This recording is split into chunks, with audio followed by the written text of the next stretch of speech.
think we can get started because yeah. John, Yeah. Anyway, so welcome everyone, like here physically and also in IRL and URL, to the first inaugural Inception Studio demo day.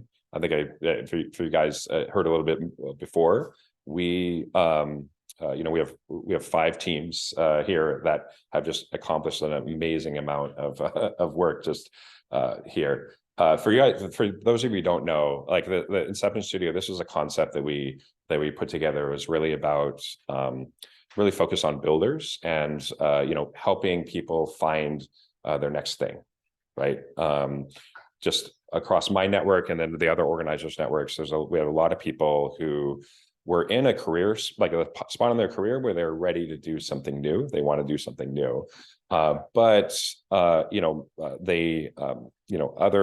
forms of kind of accelerators weren't really a good match, right? I mean, sometimes it's because people were further along in their career or they're, kind of have more specialized knowledge. And so, we want to put together something where we can have people being, like just focused on the building aspect of it and really focusing on the earliest stage where you're still in this space where you're trying to figure out maybe what idea you're trying to work on, or maybe you have an idea and you're trying to find some teammates, right?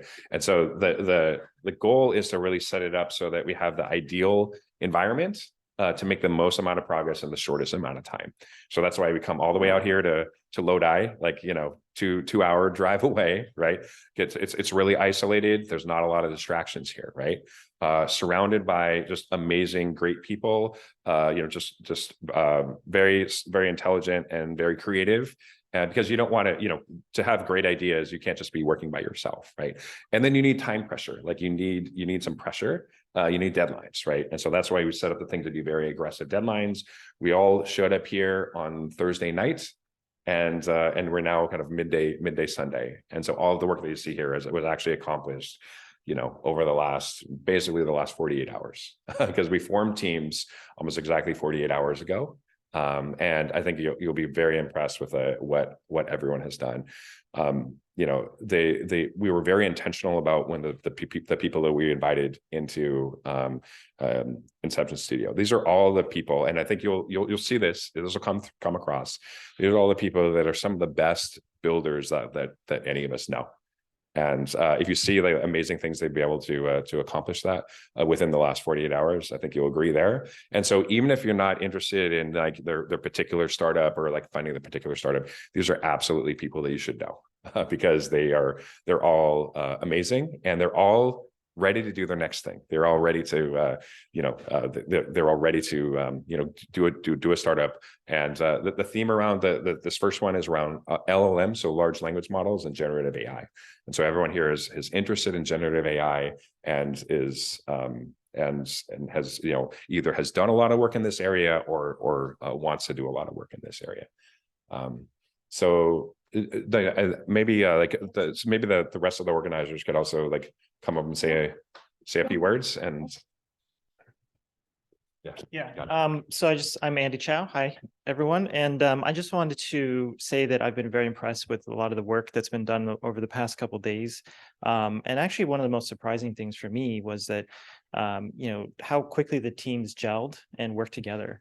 It was amazing to see that happen over just literally a few hours on Thursday and Friday. And as a result, we're able to put together some amazing demos, as you'll see. So I'm really looking forward to it. And I'll hand it off to our next person here. Okay. Hi, everyone. I'm Gerta. I've spammed you with all the emails and calendar invites and everything.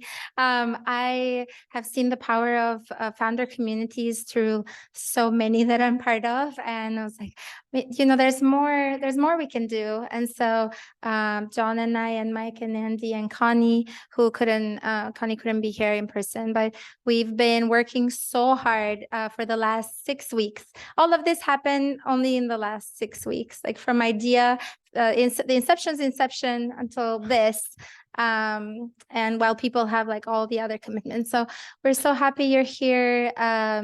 Yeah, we were very nervous about like logistics and operations and all that, but like you can't lose because you've already met, you know each other, you know us, and we know you, and so like the value is already there. So I think Connie is not online. I'm not sure, but we can Mike wants to Mike, yes, thank you. Last but not least, yeah, I'm happy to be here. And one thing I wanted to say, I mean, it's been kind of hinted about, but my entire career, I run technical teams, right, in startup environments. I'm used to things going wrong. That's my value add, is helping when things go wrong. And I feel like we prepared for a lot of things to go wrong, and lots of things did not go wrong. And I think that speaks to the cohort we have here. Just it was amazing, and I even had time to go build a thing, which was thank you very much everyone for just being awesome. So kudos. Okay. So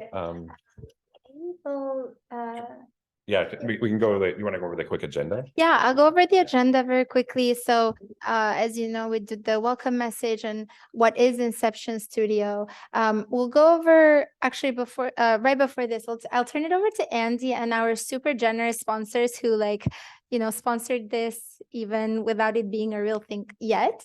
But Andy, I'll turn it over to you in a second. After that, we'll have pitches. We have 5 teams. Each team will pitch for 6 minutes, and then they'll have another 6 minutes to do a Q&A with the investors in the room and on Zoom. After we go through all the pitches and the Q&As, we will turn Zoom off, but we will share each team's their own individual Zoom links. For people who are in the room, each team will just take a corner or a separate room so that people can learn more about what they're doing and ask more questions and all that. And then for post pitches, and that'll be the end of that around 4 p.m. And then after pitches, happy hour dinner, and we have an honorary guest, a tech stand-up comedian. She's very good at roasting, but I think she'll keep it clean today. So we'll see. Okay. So turning it over to Andy and then our investors or sponsors. Yeah. So when we first started out with Inception Studio, we're wondering, well, how are we going to put this all together? It sounds like, getting in place for everybody to stay for a few days is going to be pretty expensive. And we're like, maybe we can get our investor friends to help us.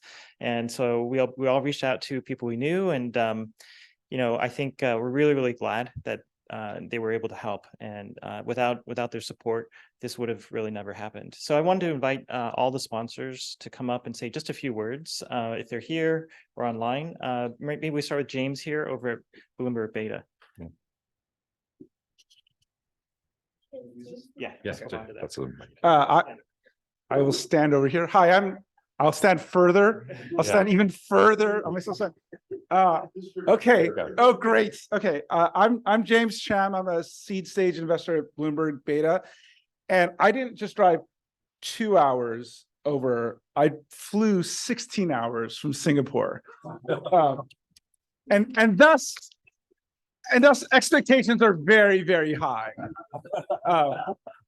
So seriously speaking, I think a generalized good rule in my life has been to listen to Andy. And so that's worked well for me in the past, and I assume it'll work well for me in the future. And then my last story is I saw a guy who I met in Singapore 14 years ago at YC. And there's a way in which at the earliest stages, these sort of tight bonds last forever. And so hang out with your new friends more and enjoy yourself.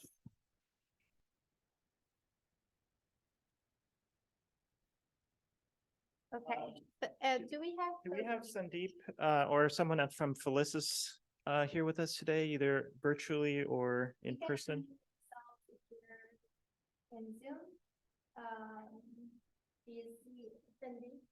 I can't see anybody who's on the Zoom right now, so it's hard to tell for sure. Okay, we don't see Sandeep. Okay. I think Adit is on. Yes, and Adit, if you're there in Coda.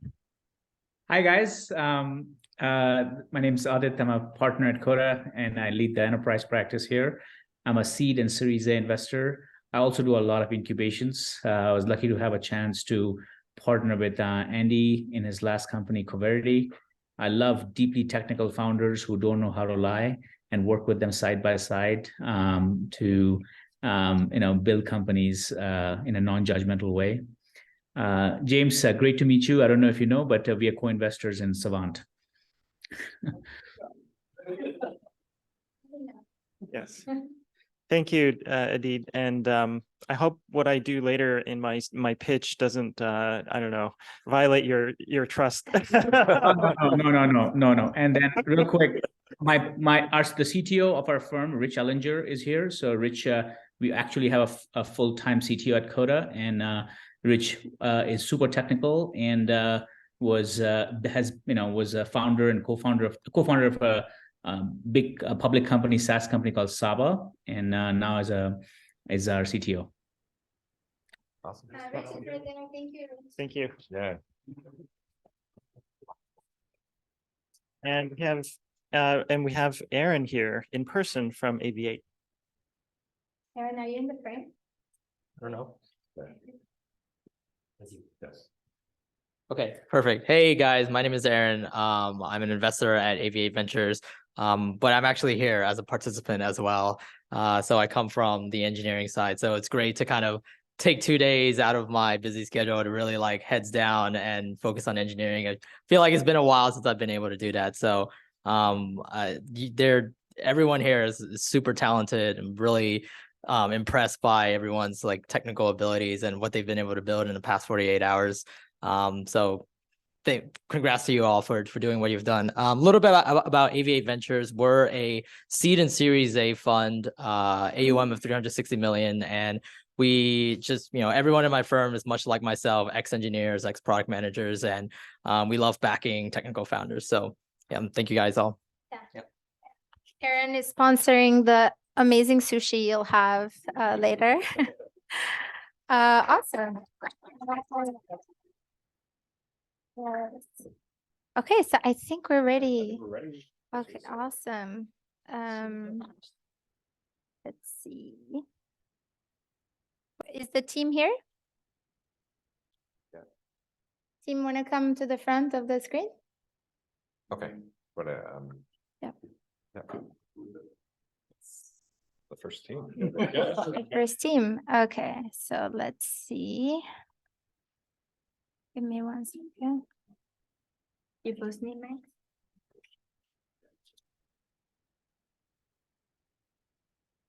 We're mic'd up. It's official. You want to stand over there? Yeah, I can stand over here.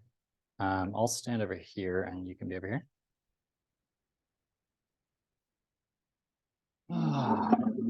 Brian is our AV guy, so if this doesn't go well, blame him. Himself. All right, let's get started. So we have the privilege of being the first team to pitch, and so we'll try to set a low or high bar depending on what you want to be. I'm Brian. I'm Oliver. And we're here to talk to you about Playbook. And we want to help you turn coaching into closing. So Oliver and I, we've spent a lot of time in our lives working with B2B sales teams, and we've identified a couple of things that happen. And so we'll give you a bit of a history lesson on how these sales teams work. And so if I'm a new rep and I'm ramping onto a sales team, in my first month, I'll generally get a training manual. It's like a pretty thick binder that sits on your desk for weeks. I get an onboarding buddy, and I have a whole suite of sales tools. It's like Gong, Slack, all of that. And my training manual contains everything from marketing collateral to technical details to even federal regulations that might be relevant. My onboarding buddy, I'll shadow and get used to what the pitch is like, how they're selling, and then pretty soon I'll start selling and they'll shadow me. But at some point, their time is invaluable, and so they will go work on their quota and make their money, and I'll be left on my own. And that's when sometimes, if I'm in the middle of a call, I don't know what to say, I turn to some of these sales tools to help me become a better rep and ramp at this company. And so a tool like Gong will take a conversation that I have, package it, and have my team analyze it and tell me what I can do in the future to be a better rep. Next slide. So we'd like to offer a solution with two kind of main components, one of them being real-time and the other one being content aware. So what does that actually mean? So think like marketing or management science has kind of like well established that the time between an action being taken and feedback is really important. The shorter the time, the more impactful the feedback. And so current tools like Gong are post hoc. So after the call happens, then you get all your feedback. But it would make much more sense if you could give the feedback in line during the call once the thing or before the thing has been said. And on the content aware side, well, things like Gong and other tools typically have statistical feedback. So what that means is they say things like, oh, you should talk 20% less of the time. And what does that even mean? Like it's not very actionable. And so we can give feedback that is not only actionable, but also contextual. So pulls from your knowledge base or your large binder of training data. So let's take a look at a demo and hopefully this video plays. Hello, I'm Oliver, and I'm a new sales rep at Acme Inc. They handed me this sales training manual this morning, and I haven't gotten a chance to read it yet. It's quite long. Luckily, they use Playbook.ai, and this manual is already synced. Today is the last day of the quarter, and the senior rep is busy trying to hit quota, so I'm actually on my own. Hopefully, Playbook can help get me through today. My first call is with Wile E. Coyote, it seems like, at Coyote Inc. Let's hop into the call. Looks like he's already here. Hello, Wile E. This is Oliver from Acme Inc. How are you? I'm all right. What can I do for you? Well, I noticed that you buy a lot of TNT. Acme's new TNT line has 30% higher explosivity at half the cost.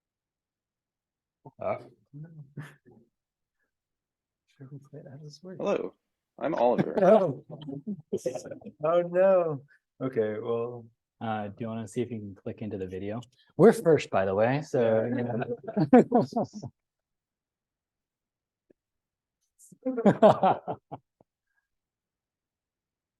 the speaker notes, there's a YouTube link.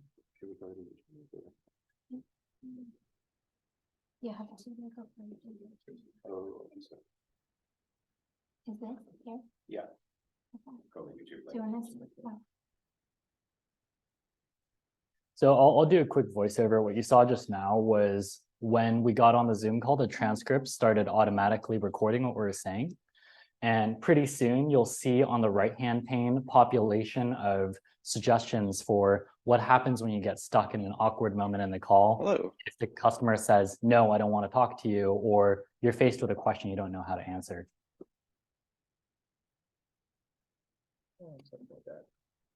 Well, I noticed that you buy a lot of TNT at half the cost. Would you like to place an order? No, thank you. And so that's a very classic, like awkward new salesperson. What do we do, right? Well, Customer I'm said sorry no. to hear that you're not interested in our new TNT line. Can you tell me what concerns you have? I don't really think I need TNT, but if you really had to ask, I think I have a problem with roadrunners these days. Roadrunners, huh? Yeah, roadrunners. Well, I'm sorry to hear that you're having trouble with Roadrunners. We actually sell a Roadrunner package that includes Roadrunner bait, TNT, and a detonator. Would you be interested in learning more about that? Huh, I guess I'd never considered using TNT for my roadrunner problem. I think I would like to know more about that. And so what was really cool was Oliver, as the new rep, didn't know all of those product SKUs, and on the fly was told, hey, you have a roadrunner problem? We have a solution for that. And he was able to, in time, take that coaching and turn what would have been a drop call or a closed lost deal into a customer who's willing to buy.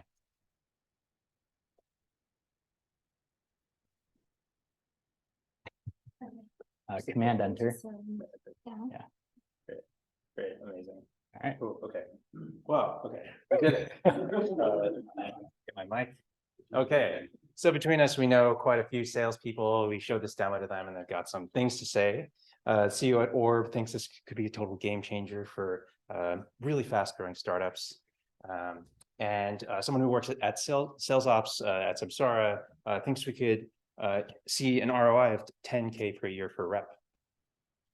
And so obviously that's pretty positive feedback, and we want to double down on it. I think we have something really real here with this real-time coaching ability, and we want to bring that to market as fast as possible. From there, the strategy is we think that B2B SaaS is a pretty good vertical for us to land on, given its willingness to use tools like Gong. And from that demo, hopefully we're able to sell you the vision that this is a pretty general purpose technology that can apply to any conversation you have, whether it's a negotiation or an interview. So we want to be everywhere conversations happen. And so to double click a little bit on execution, next slide. In terms of how we want to refine our product market fit, what's really important for us is no one else in the world is doing real-time large language models for conversations, as far as we can tell. So we want to double down on this core competency, which is the underlying foundational technology that's enabling our UX. If we get really, really good at that, then we can show everyone the promise of here's what happens when you put Playbook into each conversation that you have. And what's super cool is we can improve the product over time by taking their nudges into successful deal closes. We can say, here are some sales transcripts. We'll weight it by Salesforce ARR data and use that to coach future reps to conduct their calls in a way that helps the company make more ARR. And that's the flywheel that we want to run. Let's take a step back. We're operating in a space called conversational intelligence. What does that actually mean? Well, it's basically what Brian said. We want to be wherever the conversations are. And as it turns out, conversations are pretty much everywhere. And there are a lot of really obvious verticals that you can expand to beyond just sales. And so support immediately jumps out, but there are sort of other ones like recruiting or even journalism where there's live conversation happening. And beyond that, there's some really interesting things you can do based on the data that we're collecting. So imagine if you could take the conversations that we have and compile a knowledge base automatically for your support team, or generate product information to feed to R&D. So there's a lot of exciting opportunities, and we think that we're the team to do it.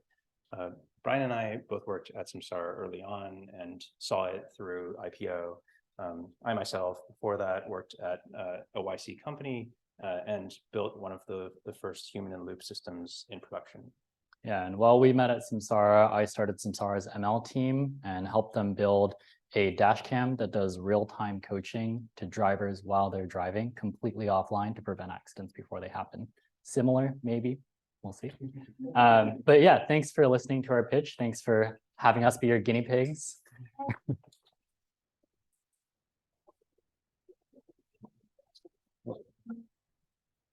Yeah, we'd like to take any questions either in the room or in Zoom. So over there. Yeah. Okay, we'll repeat. Just repeat that. We can just repeat that.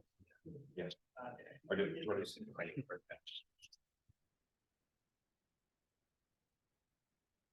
Hi, my name is Sean. So my question here is, besides the real-time feedback part, I wonder, is there anything you can do for the ritual part after the conversation? Is like, hey, here's several things.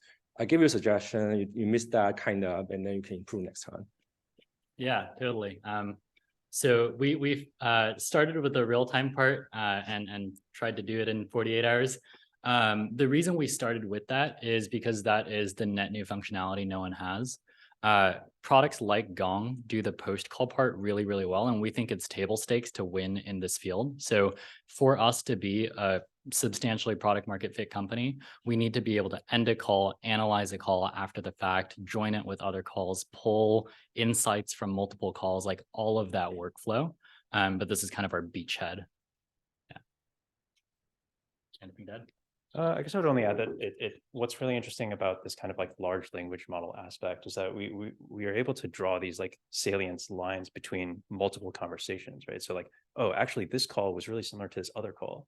And so something that you could really add to this like post conversation analysis is like, oh, here are all these other conversations that might be useful for you, and pull pieces of it out and like kind of construct the ideal way that this conversation could have gone. And all of that stuff is based on like the customer's actual, like their own conversations. So it's kind of like iterating on their own playbook. I think sales is obviously the way to drive sales of your own product, but I also see a lot of usefulness in support. Sales, you know what your products are selling. Support, you might have absolutely no idea what the problem is. It might be outside of your reach, so you need to pass it on to a more technical person. So I just want to say, like, hey, I love it, but also maybe it has uses in other parts of the business. So. Yeah, I think John actually came up with a really interesting point where this gets really, really useful. If you're a new rep and you're dealing your first time with a really, really pissed off customer, you're like, what do I even do? So I think that like support is a very natural, I think in one of Oliver's slides, like it's a very similar technology. We can apply it. Yeah, I think like there's an interesting additional piece of functionality that we didn't really like focus on too much in the pitch, but there's this ability for us to like surface knowledge that might be salient to a certain conversation. So they might be like, oh, you know, I don't know why this button's not working. And it could be like, oh, actually, well, there's all these other conversations where this button didn't work. And here's what those reps did in that case. Hey guys, it's Adit. The question for you on this. So one of the things that real time does when you're giving feedback in real time is it distracts salespeople from the conversation because they're busy taking, learning, you know, listening to the customer as well as getting feedback from you. What product level ideas have you thought of to sort of integrate this amazing technology that you guys have built into in a way that it doesn't distract the salesperson from the actual conversation? Yeah. So I think to take a quick step back, the state of the world right now is if you're a sales rep, if you run into a problem in the middle of the call, the thing that you might do is Slack someone else who's on the call, or you have a group chat with everyone else on the call and everyone's piling in on that. And that's kind of what it's like today. And it's obviously super distracting. In terms of like UI type things we can think of, one of them is we have in one of our wireframes a set of what we call like common scenarios where a customer came up with a reason why they wouldn't use our product, how to handle that. Customer wants to hang up, how do I keep them on the line? They asked a hard question, like, please answer it for me. And the more real time we can get our large language model to respond, then we can have them almost pull that information and have it delivered just in time instead of like flash something in their face. Oh, like a from the knowledge base, you mean? Yeah, even the knowledge base. Yeah. Mm-hmm. Yeah, I think there's also an aspect of like we can kind of offer a more active interface, which is like a choose your own adventure, where there's like 3 options of how to respond, and you can kind of just click the button and see how to proceed. And I'll wrap up with one thought, which is if you're a pretty good sales rep, chances are going into a call, you have a couple of goals. So for example, I want to set up a meeting with the above the line stakeholder. And we have the ability in our product today to say, this is the goal that I want out of this conversation. Help me drive towards that goal. So there's a couple of different surface areas where we can add that sort of really seamless UI element. Thanks for the question. It's a good one. Now, I have a question here. Do I need to press it? No, okay. How long it's going to take to get your model up and running based on a knowledge database? We did it for this hackathon. Okay, that's good. There's a couple of ways to do it to get to a little bit more of a technical level. Mm-hmm. With a large language model like GPT-3, you can take your synthesized like playbook. What we didn't show in here was we took that sales playbook and we uploaded it into the model as a primed prompt. Okay. And so everything that comes after that is primed based on that playbook. Once we have a critical mass of conversations, we can fine tune the model. Mm-hmm. So incorporate both of those elements. Okay. So that's good to know. Again, whatever the time it takes, but there are 2 things happens, especially in the startups or in the, there are very smart players. I mean, the sales ops or, IDA, BDRs, they know how to talk. That may not be documented. So is your model only on the KB articles, reading through the KB articles and coming up with, or are you able to look at the question and then answer the conversation that is happening on the BDR, able to pick and choose the pieces of how they answered and then able to incorporate into your model? To repeat your question, you're saying, Let's put it this way, Yeah. not every smart salesperson would like to document what they are saying. Yep. So how would you capture that knowledge Yeah. and then bring it back into your overall, your suggestion? So what's super cool, I have to do a shout out here. For our hackathon, actually, Alex gave us a corpus of his company's sales calls, Mhm. and we generated an FAQ by transcribing those sales calls and then picking out common questions that every salesperson needs to answer. So that's actually how we put our playbook together before we even put it into the So plan. you took the conversation and turned it into your playbook. Yeah. So that you could train the model to be, some of the smart. Yeah, and sales that's guys. exactly the flywheel that we wanted. Okay. And that all get into the KBs. Okay, good to know. Thank you. I think we're at time. Great questions. Thank you. One last plug, if you're interested, we have our breakout room. So just come join us. I think Gerda was landed up. Awesome. We have the Ventrilo team. Please come at the front as I put your deck.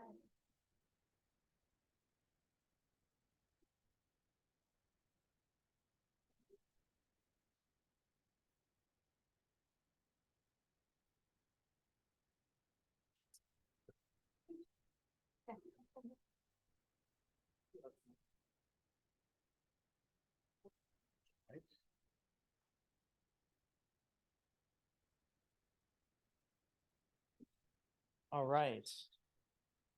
So we are Ventrilo, your virtual quality companion. So wanted to start out by setting the stage a little bit and talking about the context for the work that we did over this hackathon. As we all know, software is very complex these days.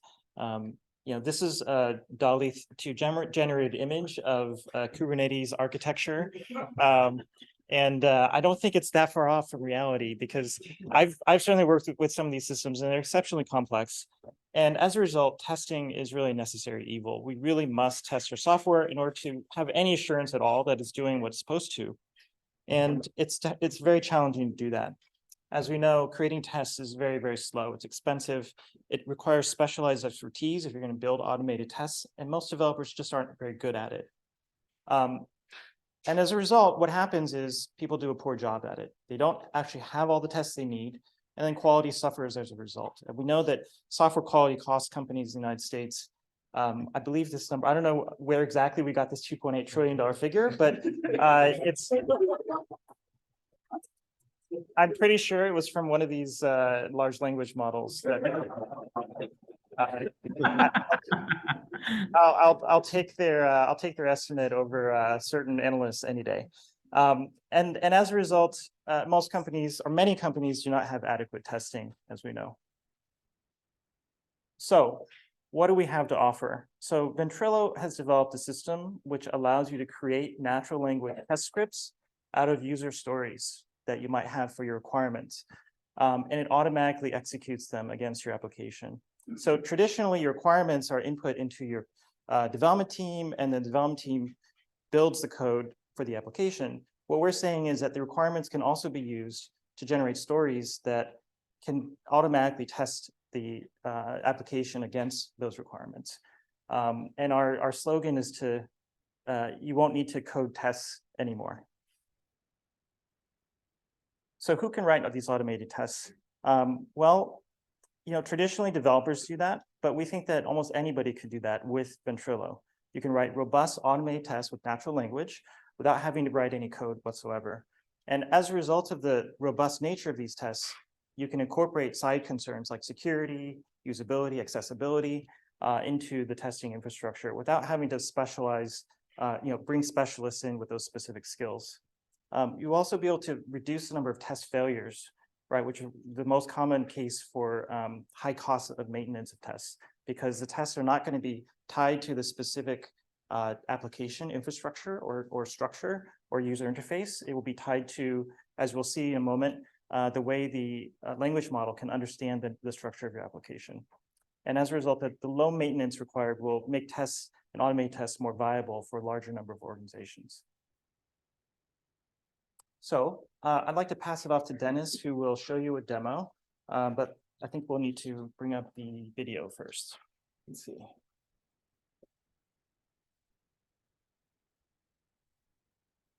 Uh-oh, I think I just closed. Okay, we'll have to bring it up. Is the video in the video?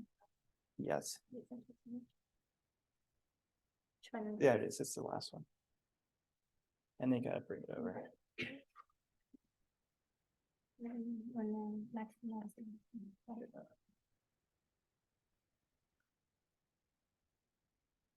Right there. Well, And then you can switch play. Cool. So if you guys just saw the previous screen, there was like a little screenshot of a web page. And so this is like a hypothetical situation where, you know, I'm a product manager that's just set up a Shopify site, and I want to make sure that it works end to end, right? And so now we're on the Ventrilo site, and, you know, we want to set up a project to set up these tests. So we put in, you know, a little name for the project in the URL. Pretty straightforward, self-explanatory so far. Just to pause for a second. We're writing a story right now to, you know, like add an iPhone to the cart or whatever, but like in practice, like the way this would work is it would integrate into Jira, Asana, whatever sort of tool you use, and just pull a whole list of user stories and then generate a bunch of tests against them. And so now as it's analyzing the story, it's first generated a set of like intermediary steps that it thinks it can use to perform these tests, right? And it's running them one by one. And at the very end, we'll get a video that you can see. And so kind of to Andy's point about like, it's not really a no-code solution, but it's that anyone can write these tests. It has this intermediary representation that the LLM turns into actual browser interaction code, but you're thinking at this like more human level of like, what are the steps required? And then this down below is the video of the browser actually executing this test on behalf of the user. So, you know, type in the iPhone, found it's on the product page, adding it to the cart. And now it's going to go check that it was actually successfully added to the cart. So it's there, successful. And so now a more interesting use case is like, okay, I generated one test. How do I generate more tests? And so we have the ability to actually edit each of these steps, delete them, add, modify, etc. And so let's say we want to, instead of going through the search bar like we did in this first test, make sure that we can actually navigate to the iPhone through the product catalog page, right? Like you could imagine some situation where an engineer pushes some fix to prod, but then that ends up breaking all the links in like some other part of the app, right? And so now it's running through this, yeah. So it has this kind of live feed that gives you feedback one by one. And then, you know, see the video again. We can kind of skip through this a little bit. But yeah, I think we can probably go to the next slide. Yeah. Yeah, awesome. Thanks for the demo. So, I mean, coming up on the slide, it's going to talk a little bit about what we do different than other testing solutions in the space. But a point I really kind of want to drive home is an insight we had that writing high quality assurance testing is a very difficult skill. It's time intensive and it requires lots of training. But the actual process of like looking at that test and determining whether it's testing what you want to test is like trivial for humans. So with that insight, what we've identified is that we can use the techniques and the capabilities of these large language models to automate the difficult process for humans of writing these tests and writing, you know, test matrices that test all the different combinations, which drives that cost down, but we can keep a human in the loop in that process. And what that allows us to do is, you know, have a really high level of confidence that the tests that we're generating with this tool are valid and useful tests. So yeah, that's the point there. We can go to the next slide, I think. Okay, really briefly touch on the market. So the market is there, definitely a big market, and it's projected to grow almost like 3 times in size in the next 6-7 years. Definitely, there are a decent number of players, established players in the market. a interesting observation. So lots of these players seem to focus on the problem of test execution and not test creation. It's like having way too many cooks in your kitchen, right? Everybody is getting ready to grill something. Well, like, hold on, where is the food? Who is preparing the ingredients? Sorry, guys. Sorry, myself. So somebody has got to chop the salad, and nobody is doing this. So and it gets only more interesting from here. Can we go into the next slide? Yeah. So basically, the technology that we do, it gives us an opportunity, technology of actually understanding the plain text business requirements, converting them into the executable machine code that is also executing from the perspective of the end user. It gives us an opportunity to impact pretty much every single phase of the product lifecycle. So, and I'm not talking only about like getting better alignment between engineering and business, because we know what to do. Engineers understand what needs to be done. I'm talking about the opportunity to provide product design and product management feedback. I'm talking about the opportunity to look in usability experience, usability problems, looked into real user testing before you even have real users, because we have the way to model that situation. And as well as we can bring domain specific knowledge, for example, security and compliance testing automatically. And typically teams don't have always, they're not always exposed to a lot of domain specific knowledge that we have ability to introduce and much more. So I strongly believe that we're uniquely positioned to bring a lot of value to every phase of the product lifecycle. And we're running out of time. To get closer, I would like to say a few words about the team. Can we go into the next slide?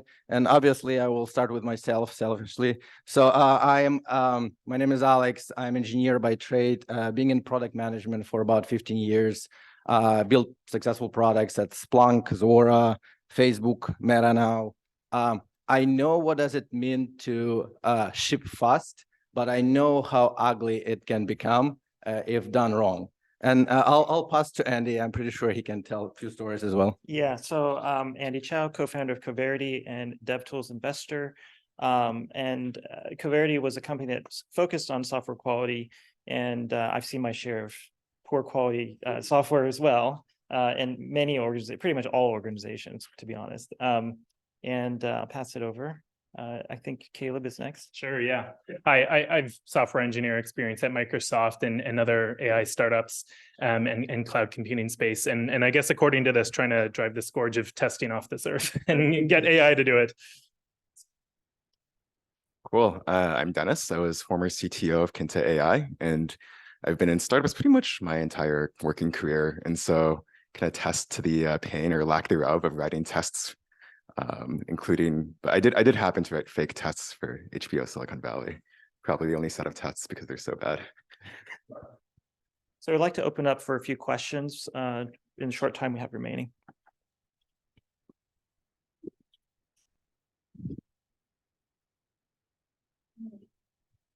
It's a great idea. I'm not sure if I need to press anything. No, you don't have to push anything. Okay, Yeah. can everybody hear? Okay.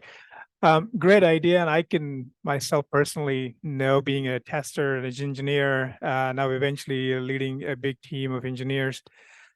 Testing has been a big pain point. Number one, most of the testers don't know what the business is, and then the business knowledge, lack of that. And then number two, engineers don't know how to express what it is that they're supposed to test either. So it's kind of in a nowhere. The part that I'm curious to know about it is now that you're thinking about creating a verticalized, focused areas of testing, from end to end. How are you going to build that?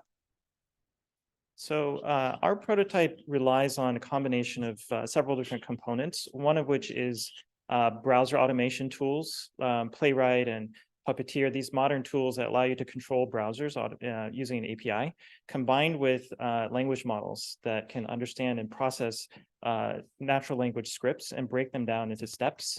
And as you saw, there's an interface for allowing us to let people modify those steps. And then we take another language model and we allow them to execute those steps against the application. So that's not done in a, usually they're tied, the tests are very tied to the implementation details of an application. And here we're taking individual steps that are small enough that language model can determine like which button to click on or which part of the application's form fields to fill in and so forth in order to navigate the application without having to hard code that into the test itself. So it's a combination of two different steps there that involve both humans, browser automation, and language models. Andy, question for you. How do you know what is right? It's a very good question. It's a great question, and probably the central question as far as testing is concerned. I think in terms of here's how I would look at that question. If you're going to write tests for humans to execute, like you're going to outsource your testing to a team overseas or something like that, or you have requirements that have specific, the application must do X, Y, or Z, then you should be able to encode that into behaviors of the application in some way. As far as the hackathon demo is concerned, if you write in the natural language script that the final screen should have certain text on it, for example, like order confirmed or something like that, then it will confirm that it exists on that page, and that would be your test criteria. I think in the future, the idea would be to add steps that would correspond to specific criteria for passing a test. Right now we have just a few ideas around that, around text existing on a page and so forth, but it could be much more elaborate than that. Perspective of product manager. So, I mean, I have to write those user stories all day long, and they can be very bad, very vague, or they can be very specific. So essentially, this is the same problem. If I write a bad user story, engineers will do something that doesn't necessarily match what I expected. And by using the tool that we do, we actually have the opportunity to early on inject and say, like, listen, your user story is not clear enough. Can you please clarify? And that would be also another opportunity here. I do think, it's okay to have a human in the loop on this one. You will save so much pain on the automation side. And if the machine is confused whether to pass or fail, I think it's okay for a human to come in and double check the machine's judgment on that. Yeah, just one last thing. I think one thing that's pretty cool, we didn't show this in the demo, but for instance, like if you try to search for an item that doesn't exist on the very last step, when it goes in your cart, it will give like an X arrow or X icon that it fails the verification, right? And through this kind of like this editing interface, you can actually define what that verification criteria is. And then once you save that set of steps, then it will know kind of throughout the rest of the time how to actually perform this verification. So it's like a one-time cost to human in the loop. Thank you. So I used to run a mobile gaming startup, and this would have been super helpful because gaming is where users try to break your product as much as possible. So this has really helped in building the test. Now the question is that what happens after the test? Like, how do you identify what exactly went wrong and what you have to fix, whether it's a network connection or within the code, et cetera, et cetera? So there are many tools for that aspect of test development, but I think the idea would be to tie the video recording to the specific steps so you can jump into exactly what happened in the application. And then, of course, there's instrumentation techniques you can use to tie those back as well. So that would be kind of future work, but I do think that's possible for sure. Yeah, I agree with that. I think it's very hard to know where the problem is.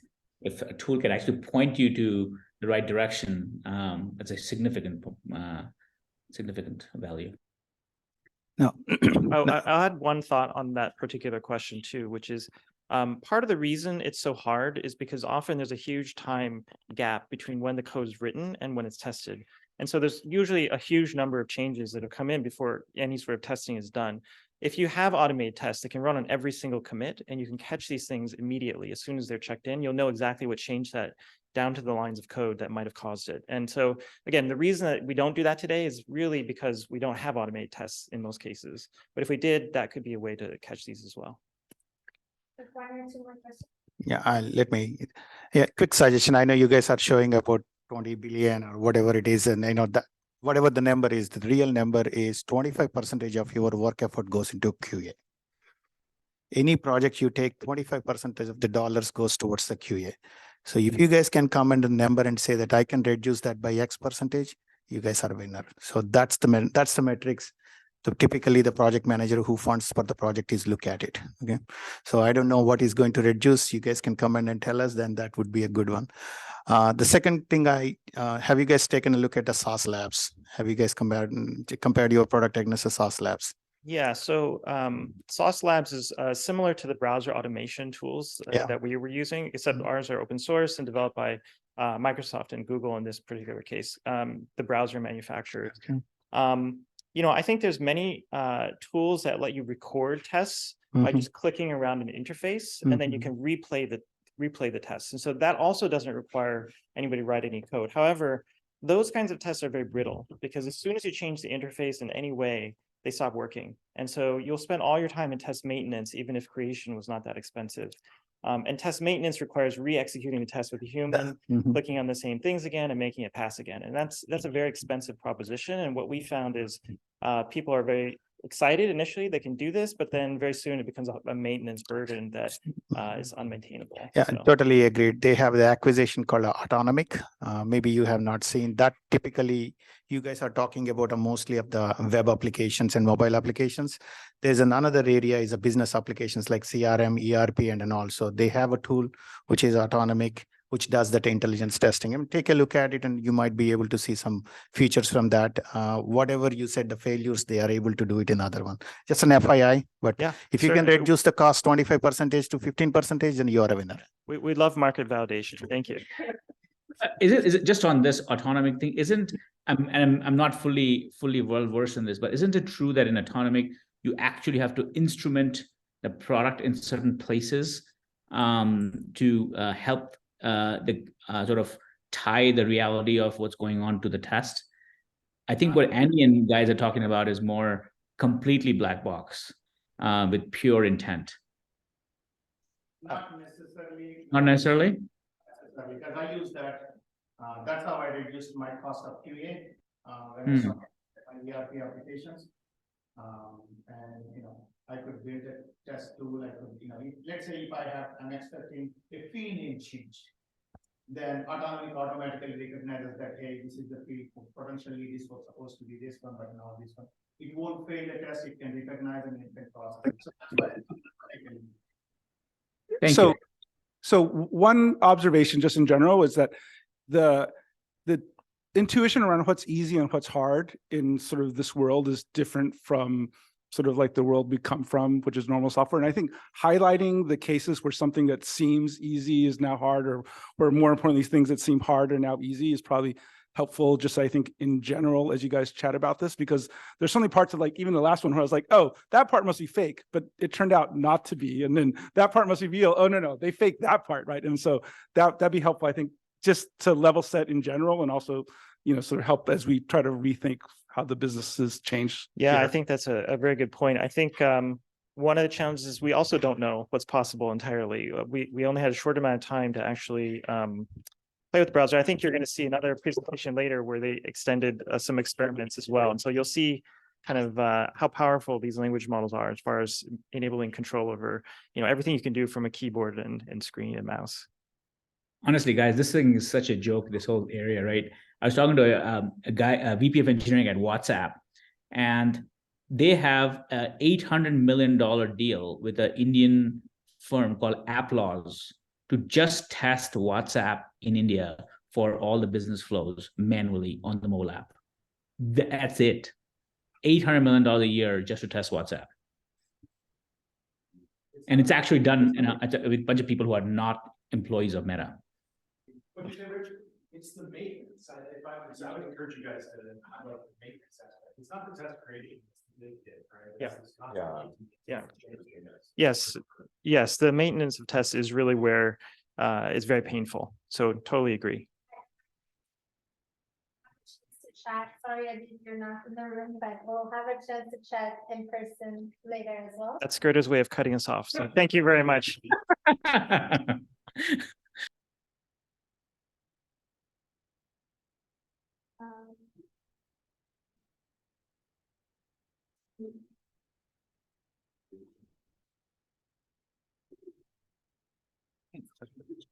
flip this, right? I think that was there. Okay. Go to the bathroom with it.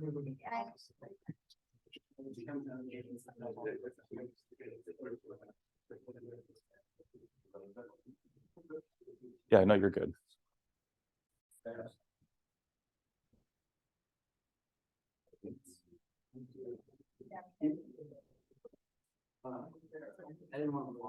Oh, yeah.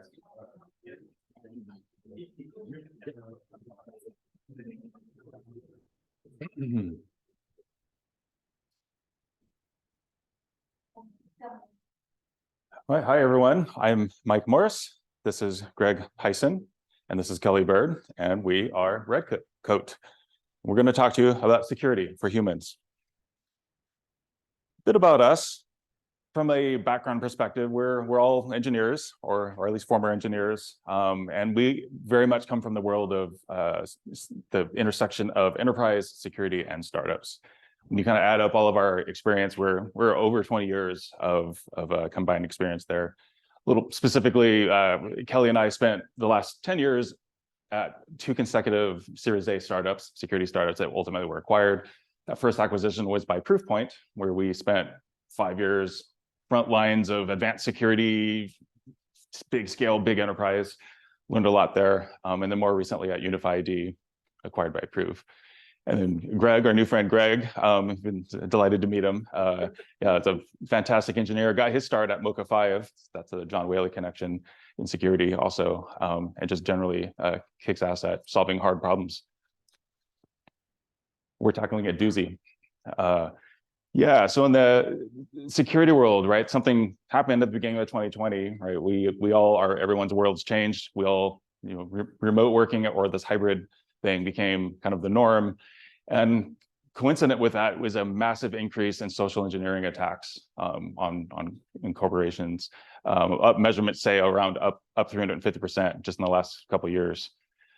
And these are really expensive. A phishing attack, when you account for all the costs associated with the cleanup and remediation and deterrence, ends up around on average about $1,500 per employee per year. There's a new generation of more sophisticated social engineering attacks like spear phishing and whaling and all sorts of derivatives that because they're targeting high value targets, the cost is only go up from there. It's very high risk. What do companies do nowadays? If a company that engages with a good red team can actually do a pretty good job at assessing the risk and mitigating the damage and dealing with that. The problem is that's not very scalable. Good red teams are not super common, and they're expensive, and most companies just can't afford to have a on staff 24/7. You know, all year team, a red team covering their entire company. So we think we can help with that. And by way of solution, we think we're really narrowing in on ultimately the weakest link in any corporation's or any organization, their security sort of stance is the human beings at the edge, right? Us as employees. That is the weak link. And if we really focus on that and we're able to use recent advances in AI to build a platform that effectively gives us an automated red team that does nothing, that's dedicated to testing, training, and protecting those humans, both at work and at home, there'd be a ton of value in that. Also, very important, how many people are familiar with the cybersecurity industry, but it changes fast. The threat landscape, it changes like daily if it needs to.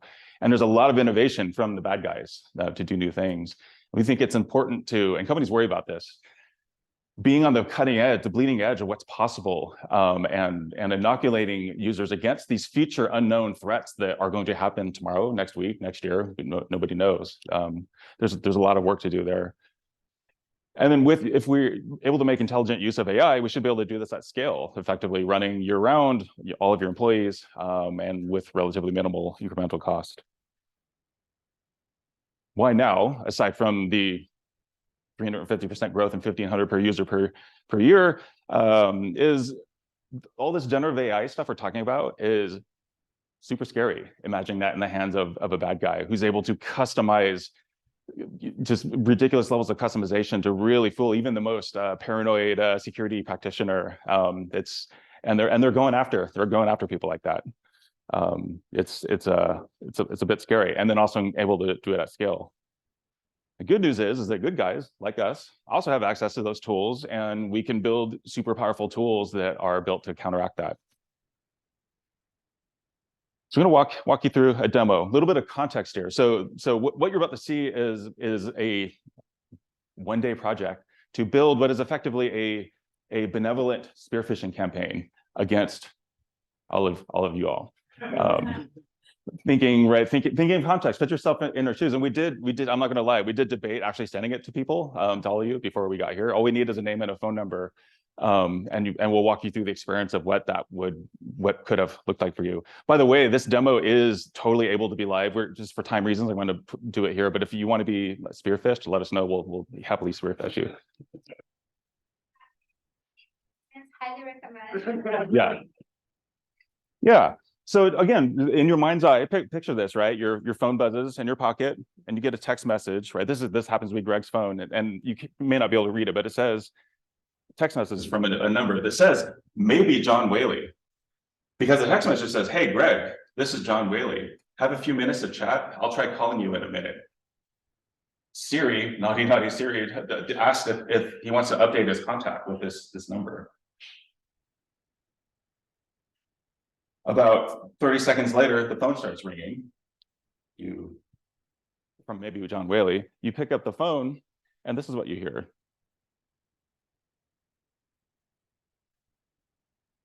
This is messing with my brain. Here we go. Hey, this is John Whaley. Sorry, my reception is really bad here. I was hoping to get your feedback on my new startup idea, but I'll just send you a link to the pitch deck. Oh no, you got cut off. And then about 30 seconds later, a new message. Sorry, my reception is terrible here at the ranch. Would you mind taking a look at this pitch deck? You open up the pitch deck. We've been trained to be paranoid about this, right? But it's from John. He just called me. It's docs.google.com. That's pretty safe. Like those really are O's, maybe not zeros or whatever. And you click the link, and oops, he just got pwned. Sad panda. Good thing this is only a demo. And as a potential prospective user of this, imagine you see this, you got caught, and then you click through, and it basically sends you to some sort of education. Hey, here's what happened. Here's a context. You were a victim of a phishing attack. We could tell you specifically the thing you fell for, and then perhaps some steps you could take in the future to not fall for this again. And let's talk a bit about what you just saw and heard. To be clear, John Whaley had nothing to do with the creation of that demo, because that wasn't John, that was non-John. No, our non-John AI was literally, we found a 4-year-old YouTube video of John talking about Unify ID, and we trained a generative model on that, and it came up with that. Not sure how well, depending on how well you know John, you may realize that that's actually did a pretty good job of imitating John, both the voice, the kind of the style and the cadence, and including the words he would have said if he were trying to do those things with you. Super creepy. We didn't demo it, but also the text thread, if you reply to John and try to interact with him, he'll actually respond in fairly John-like ways. For some reason, he really wants you to click that link. So taking a step back, like what could this be as a product, right? Where we think of it as a platform by which we can launch things like this at massive scale as a training tool. Inherent in that would be an automatic generation. We did this with John. Frankly, it wasn't that hard. We could do the same for anybody, CTOs of companies, the VP of sales of your startup, et cetera. When you can do things at scale, you could try many different things, and you're of course collecting metrics, so you know which ones work and which ones don't. Of course, the cross-channel orchestration, coming from all the channels, which are going to make sense that would normally come from that person. Of course, we would be building profiles of how that works. And then I think it'd be important to a lot of us have probably been victim of these forced security trainings. If we can gamify this, right, like you literally, like you're a little bit on your toes. If we fall for that once, you're probably gonna be thinking a little bit more the next time and a number you don't recognize comes in. That's basically it.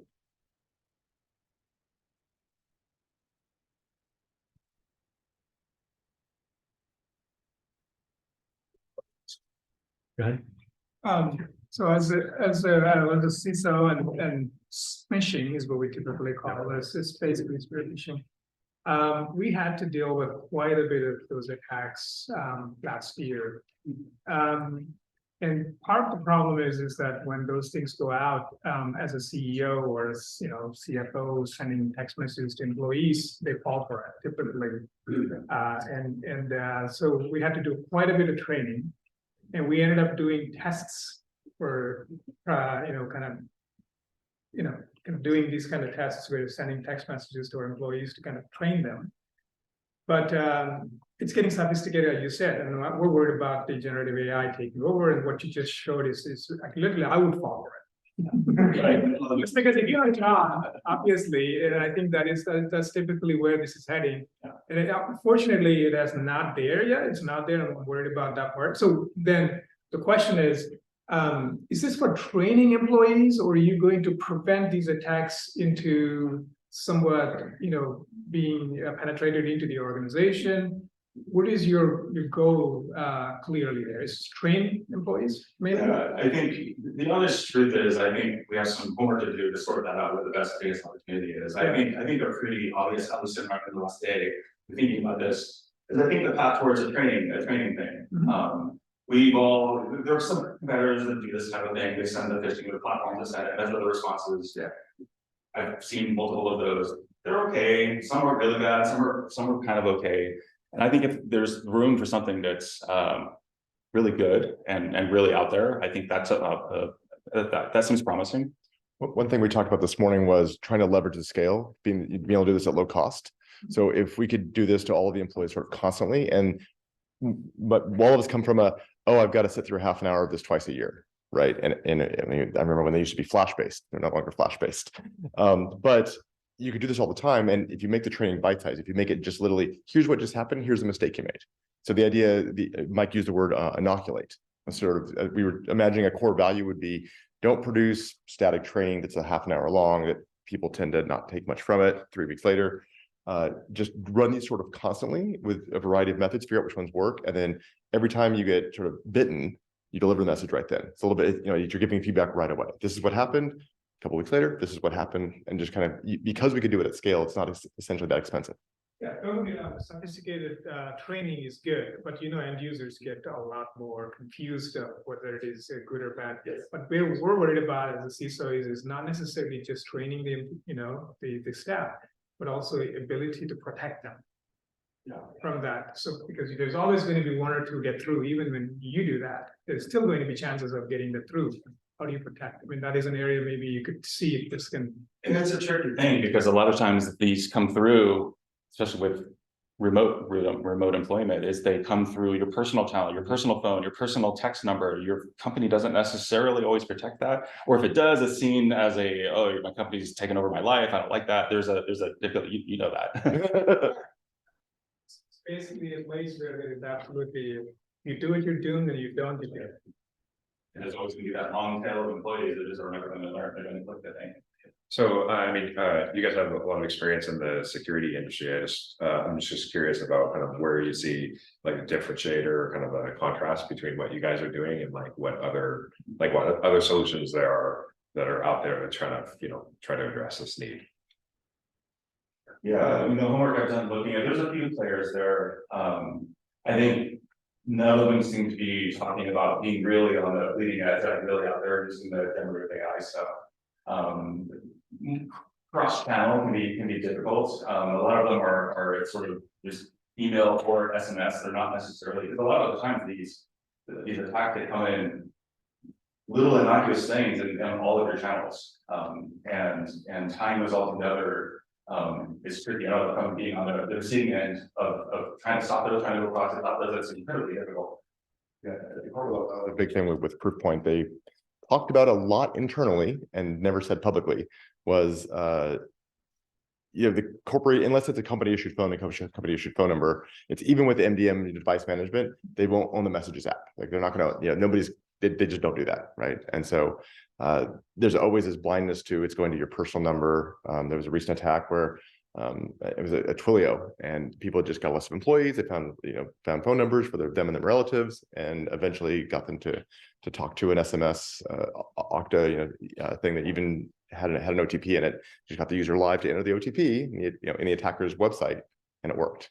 And so it's, for us, it was attacking, specifically inoculating the human was our only bit of like, forget trying to do a technological attack at the edge. Like an earlier version of the deck said, the human is the edge.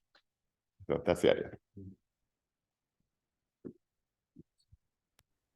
I just got a phishing attack from my former CEO, quote unquote. So and it's like, let me know once you get my text. Thanks, Joshua Goldbard. Like, that's not how he says his name. So like, if it was just a little bit better, I might have been fooled. But it's from an unknown number, and then I'm in a conference call meeting right now. He doesn't say conference call. So like, if they had the generative AI to fix the language, I would have picked up on it. That's like, I need you to perform an urgent task for me. And like, I don't work for him anymore, so I'm probably not going to do it. But still, it's like, if they just were a little bit better, it could have been, and anyone else who's maybe not as familiar with phishing attacks might have been fooled. Like, it's in English, it's not bad. So if it was just a little bit better, that's all coming. So it's more like you're preparing us for what's the next level of attack that we're going to see. It's already happening. I've worked in the crypto space. It happens all the time. People lose millions, and people pay huge amounts, huge sums all the time. And Telegram is full of scammers. So and now it's coming to text messaging too. So. The thing that the model here, and it was literally, okay, well, let's pretend one of you know John Whaley, because we see that for your LinkedIn. We know you're coming to this event. Cool. Here, let's put all your LinkedIn contacts in YouTube, Google. Let's see what videos we have. Oh, there's one from John Whaley. Great. That was it. It wasn't a special video he gave us. It was somebody has a contact with John Whaley. We found that, and that was it. And the video was the basis for the audio you end up hearing. And also, if you chat with a little chat bot that is non-John, it's all the same. And it took like a few hours, right? Mm-hmm. Yeah.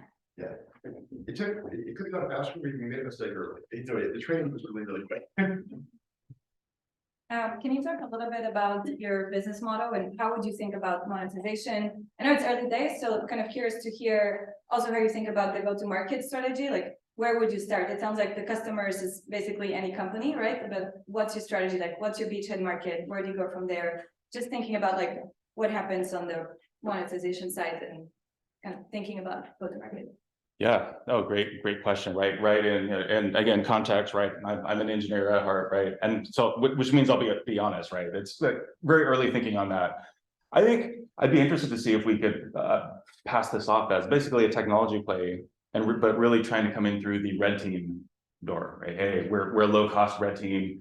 We're probably not doing the full suite of all the things all the red teams can do, because I mean they can do quite comprehensive wide things, but we can do this one thing really, really well. Ideally, you try to knock on the front door and come in that way. There are other avenues. You don't have to necessarily knock on the door. Just saying, and a report. Yeah, and then a report. Yeah, a report kind of happens to make it to someone who might or may not have buying this powers. We're starting to put that on the slide. So prove your own invoices. That exactly. So I'm just, so I'm wondering, so other than the security business model or moving to Cyprus and deciding to be very good spear fishers, like, have you guys thought about other possible business models or use cases? Yeah, we did. I mean, we bounced around at the beginning quite a bit. Before we settled on this, we can think of some other ones.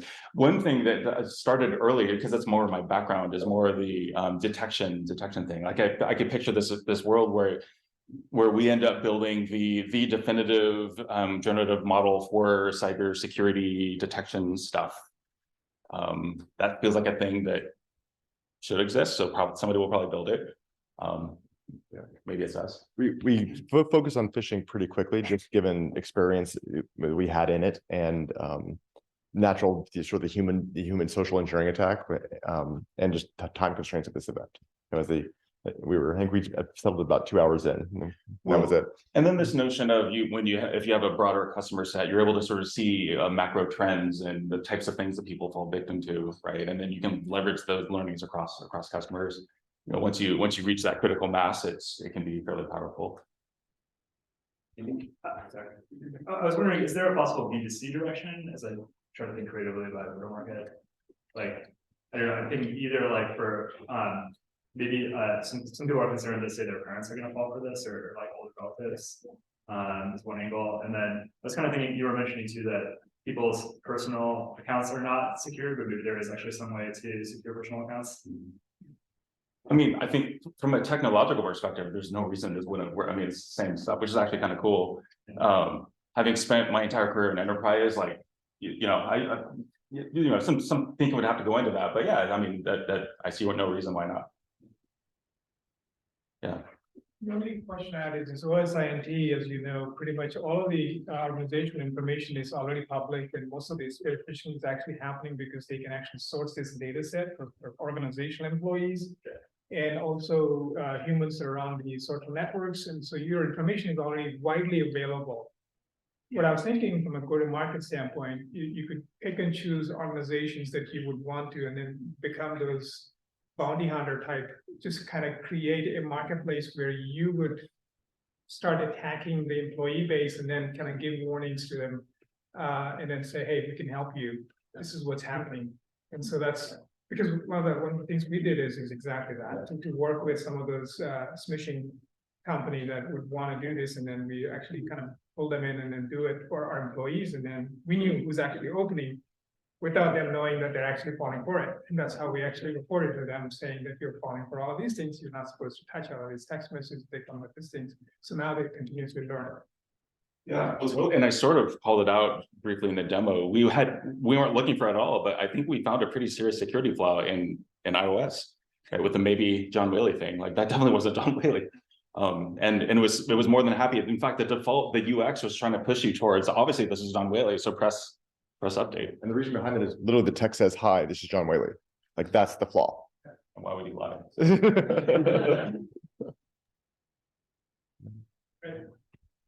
From the good guy side, if you're using this training as a primary case, why do you think generative AI is actually necessary for that solution? Why does it add true, value on top of what I could do with just regular training that exists today by understanding what the bad guys are?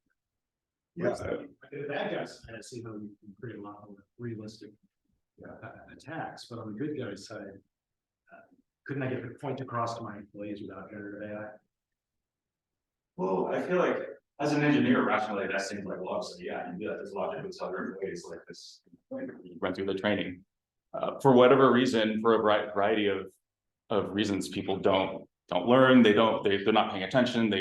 Some people just aren't. They don't have the disposition to learn from these types of things. So by giving them a more realistic example as the good guy, So this thing I had in my head was like, okay, instead of, oh, you got the sad panda and now you have to go sit through this 45-minute flash video, you get put right back in the queue, and we're going to do it to you again, except because you just fell for it last time, we're going to do it to you in between 3 and 6 weeks, versus the people who don't ever get caught, like, oh, we're only going to do it once a year. And that was sort of what I was implying by the gamification of it. And then you can imagine some sort of like internal badging thing. And I know, I mean, I've heard this in the house. I've seen it in other places too. Sometimes people click the thing for fun just to see what would happen. Just you kind of throw the stats off.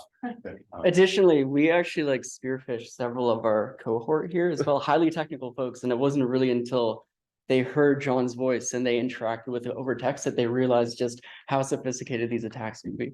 Yeah. And it was also based on a single video that we got from YouTube. So it is fairly quick and easy to generate and trick them. Yeah. Last question, maybe, Tammy? A completely different use case. So there's a startup in India called Gan Studio that does generative like video customization for marketing. So for example, imagine like you're a fan of the startup, the CEO has like a completely customized like, hey Mike, I hear you have this issue, my product's great, would you be interested in trying it out? Would you be, what are your thoughts on exploring that use case, like kind of like personalized messaging, not to hack them, but potentially either for sales or branding, that sort of stuff? Yeah, of course, if he reached out to me, I wouldn't respond. I'd look him up online and call him, right?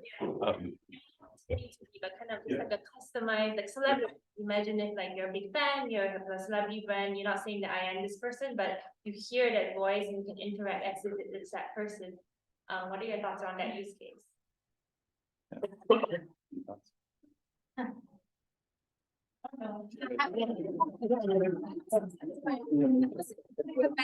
questions, Yeah, maybe we'll ask in after. the room, we can, you'll have these guys here until at least 10 p.m. tonight. I'll Yeah. so sorry, on Zoom who are a little impatient. Okay, so next team, if that's okay? Yeah. Thanks.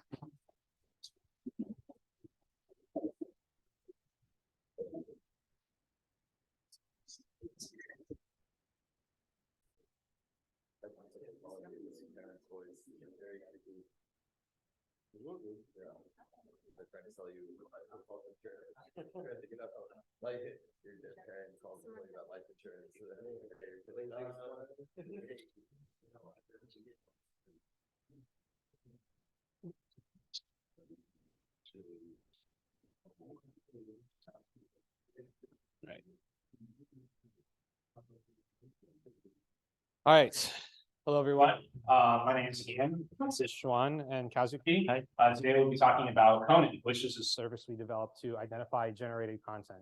I think we've all here sort of agreed on some level that generative AI is here to stay, and it's going to have an outsized impact on multiple industries in multiple different ways.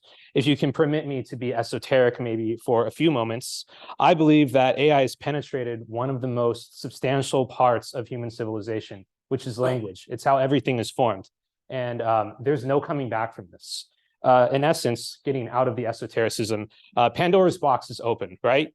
Everyone has access to sophisticated LLM, and technical aptitude is not a requirement to use LLM. Anybody can use it. My grandma can open up OpenAI's user interface and type something in and generate something. It's that easy. Machine-generated content is propagating rapidly, and it has an outside impact on all sorts of things, such as fake news. And passing the Turing test is that's not science fiction. We live in a world where passing the Turing test, which is something you would read in a book, is now here, and you see it in the media all the time. So while there are positive implications of that, there are going to be a lot of problems that come along with progress. Information warfare just got substantially easier. You only have to just call an API to generate polarizing content. Disinformation is super easy to create. Plagiarism is impossible to detect for teachers right now. And new tools, as we've just seen, are coming out for spammers, scammers, and phishers. Right? You saw how easy it was to generate something that sounded like John's voice. And, that's only going to propagate further out.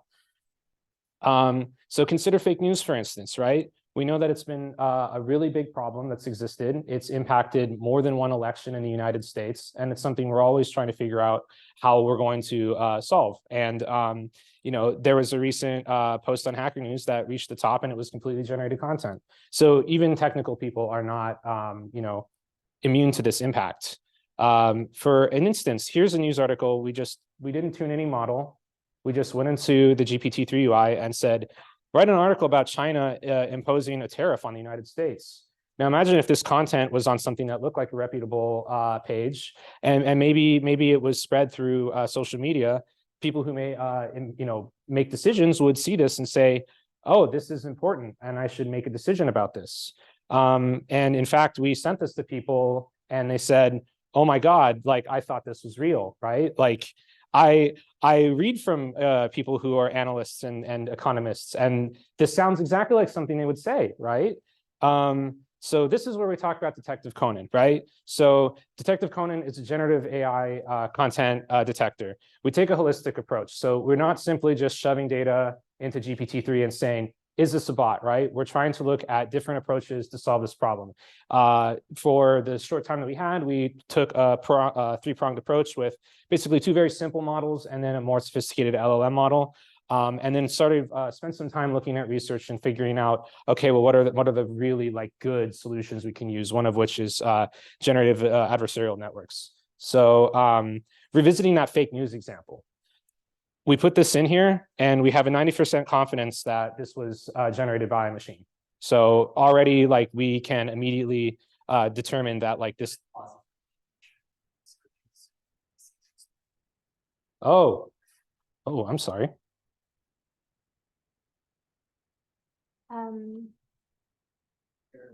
Stop and reshare. Yeah, Stop and reshare. Okay. Yep.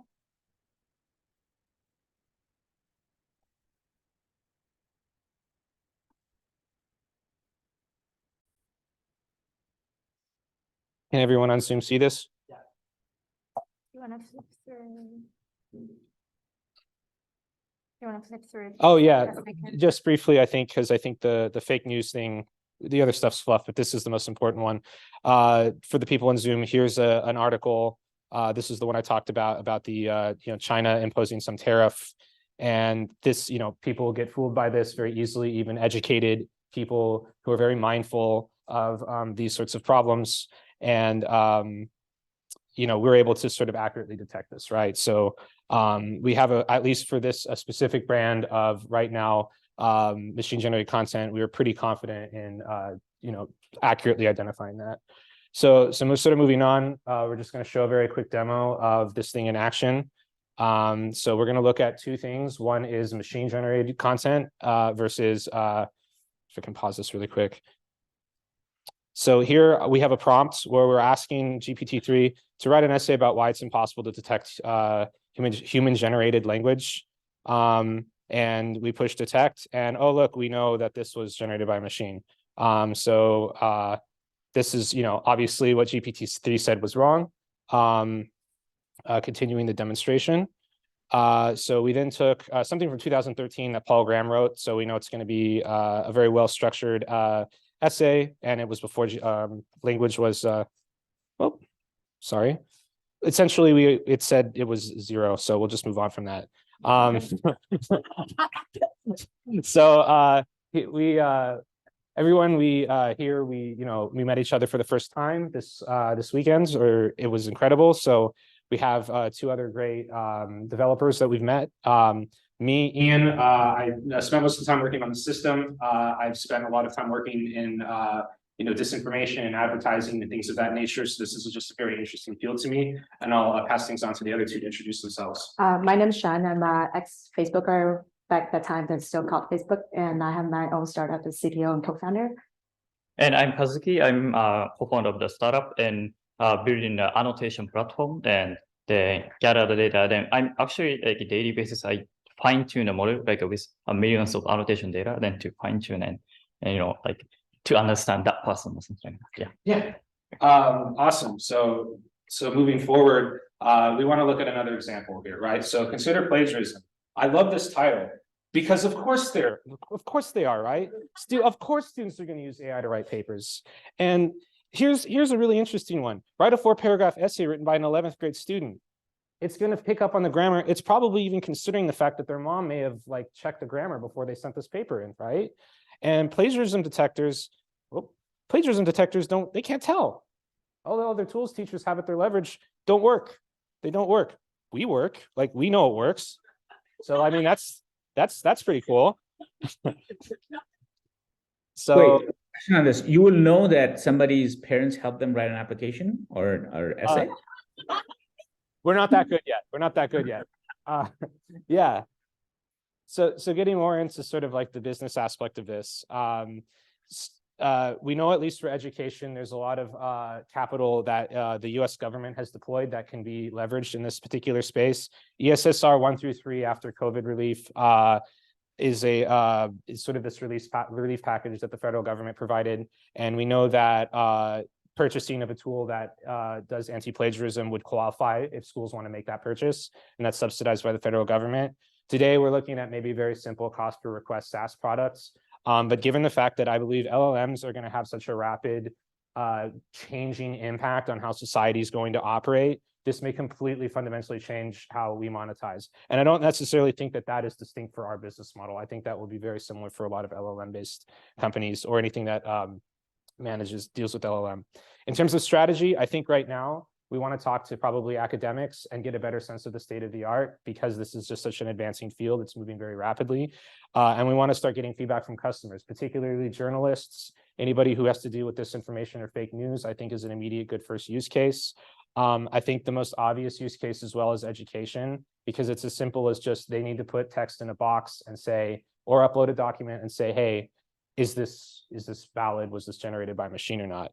Tomorrow, I think we need to look into implementing complementary classifications. So just because something's generated by machine doesn't necessarily mean it's bad. Like, consider so much news media is just rehashing the Associated Press. It doesn't mean it's wrong, but you may, if you're consuming news media or consuming something else, or maybe you use generative AI to just improve the essay you already wrote, we have to be able to bake that into the systems that we're designing and find other avenues that we can sort of help classify text in those meaningful ways.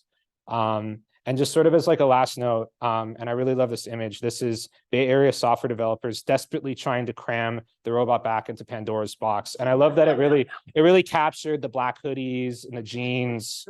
It's just incredible how capable machines are these days. But there are going to be all sorts of other needs that we can do with this application, right? So publishers of novels will have to validate whether or not the content they're publishing is made by a machine or a human. Journalists may want to be able to trace sources of disinformation. So if we consider that like there will be campaigns of disinformation, they may want to be able to do things like trace where that came from and if there's a campaign going on there.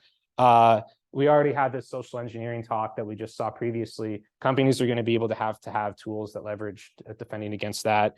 Media consumers, maybe as like a simple browser plugin, it would be great if they could just look and say, oh, this is generated by a machine. Maybe that changes their opinion about what they're reading. And actually a really obvious one as well is Google has already announced that they're just going to straight up block machine generated content. So if you have a website, you probably would care about that for SEO purposes, because that might affect your ranking. So that's also one big avenue that I think would be a very easy, immediate use case. And with that, thank you. And I'd like to open it up for questions. Maybe let's do like 2 or 3 in the room, just in the interest of time. Then if Zoom has it. Go ahead. So hi, my name is Claire. I work in TikTok, specifically misinformation. And one of our really pain points is actually we try to figure out whether information is correct. I mean, it's fake or it's correct news, right? And from what I see of your detection, it seems like you're able to use a model to help us understand whether the source is model generated or non-model generated. But it will not help us understand whether the information piece is correct or not. Am I understanding? Yeah, that's correct. I think. I got it. Yeah, no. So that's a correct assertion. So I believe that's at least in terms of our strategy. I think looking at complementary models to tell if something's correct or not would be sort of a very obvious next step, because I think, as I said before, machine generated content is not necessarily indicative of truth, but there are tools at our disposal that are both LLM related and not LLM related that can be used to sort of discern truth. But that's also a very complicated solution that would take more than like a couple of days to solve. But I think it's definitely something worth exploring in depth. Is there something fundamental about generative models that you're detecting, or would it be possible for bad actors to use your model to train more believable model? Yeah, no, that's a very interesting question. I think it's going to depend on each model. So for instance, from the research we read, we knew that there's often an issue with coherence in terms of the actual answers that come out of LLMs, although that is reducing quite a bit. We also know that intentionality is something that's quite often absent from a lot of LLMs, and those are things that can be captured. We didn't really explicitly look for explicit features in the language itself. For some of the simple models, we did just very rudimentary feature extraction. So we would look at token related things, term frequency, word counts, vectors, things like that. And then I think for the LLM one, it's really just throwing it in and seeing what happens and then sort of exploring with that. I think longer term, it's going to be very, there's going to be a lot of variation between one model may say one thing and generate text in one way, and another model may generate it in another way. There will be a lot of work probably to discover what are those common things that can be traced across different models, because there may be black boxes that we just don't have a lot of information on. And then there's also being able to put the effort into classifying each individual model in particular. I hope that answers your question. So it seems like there's a lot of different things more things that you could do to kind of scratching the surface now. It seems like it would be pretty hard to come up with a model that defeats this. You mean defeating the detection or defeating the detection? Yeah, I mean, I do think that this is definitely one of those things similar to cybersecurity. If I'm totally honest about this, I think that this is one of those moving targets that like people in security have to deal with, where the enemy is constantly evolving. We know GPT-4 is coming out soon, and that will probably change how detection is going to work. And as models become more believable, it's very likely some of those features that like we already see right now may go away. And so we'll have to become more sophisticated with that. So yeah, hopefully that answers. Yeah. Hey guys. Oh, I can wait. Oh, go ahead. Guys, so one of the things I want to understand is, can you guys, and is the technology there to a point where you can detect misinformation?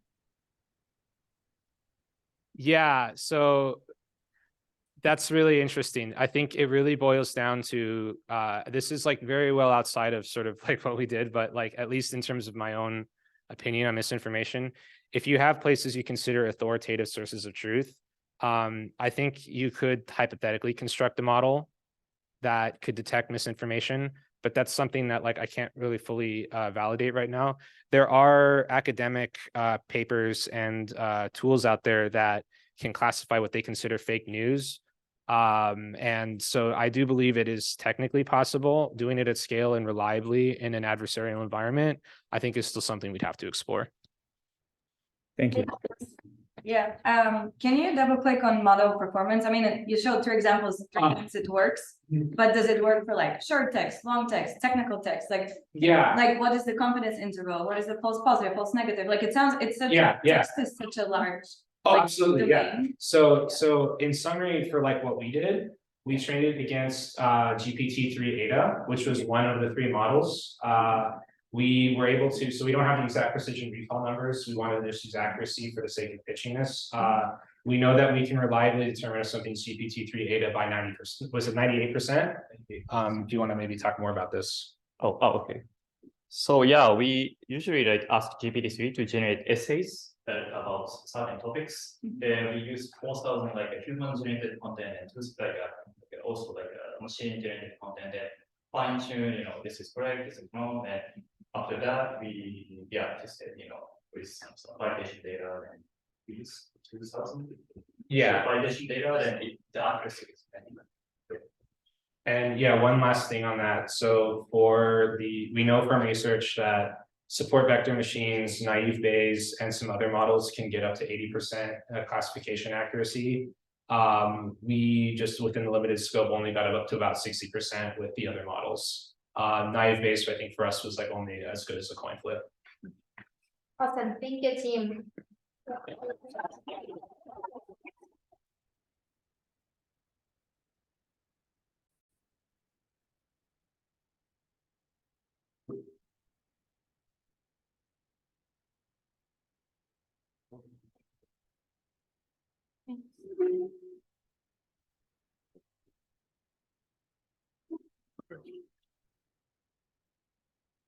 The last team, everyone, you can snap getting close.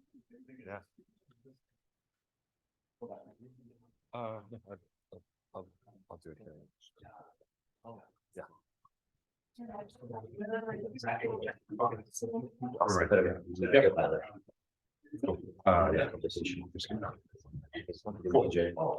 Okay, everyone. So last one, thanks for hanging out with us through all the different pitches.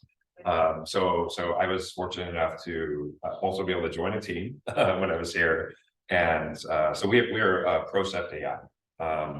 And if you can go to the next slide. We have an all-star team. We have a group of PhDs and MBAs from Stanford, MIT, NYU, Harvard.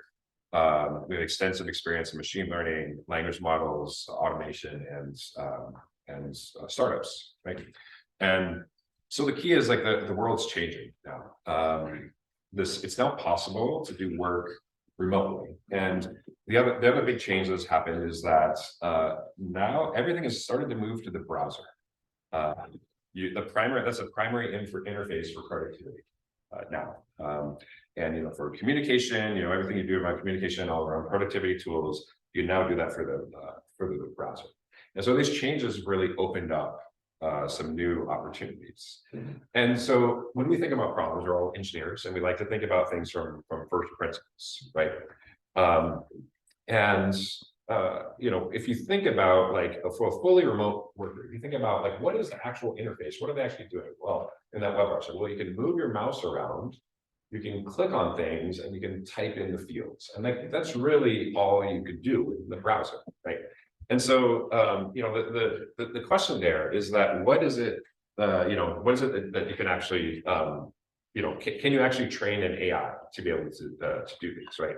And so, pandemic has shown us that people can be fully productive, even just sitting behind a browser, right? And so we believe that that most of the tasks that are done can now be automated via the browser, right? Combining large language models and generative AI, and along with browser automation. And so that's in fact what we built is a generalized system that can go from a natural language description of some type of mundane task and automate and perform this automatically within a browser.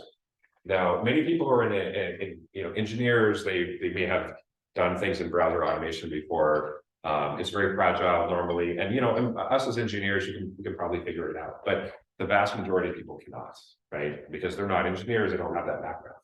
And so the key innovation here is that to hook this up into a very obvious natural language interface, and so that's goal directed. So you can just give the AI just very high level goals, and it can actually perform these actions via web browser.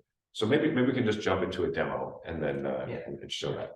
So first thing I want to talk about is what you're going to see. So we built something called the Prospect agent. So if you can imagine an SDR, they spend much of the day looking on LinkedIn, looking for prospects that they can then send a personalized email to see if they to try and hook the customer in. So what you're going to see in the upcoming demo is an agent that's going to log into LinkedIn. They're going to find the most recent written content that's written by a prospect to personalize an email with. They're going to write the actual email and send it. And this is all defined in plain English. Like, we're not analyzing the DOM and targeting exactly what is, the agent. We're telling it, hey, log into LinkedIn, do this, do that. And so it's not subject to the really brittle automation tools that's active now. So.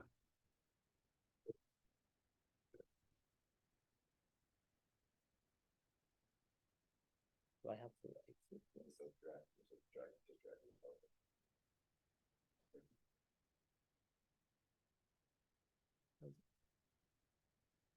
There we go.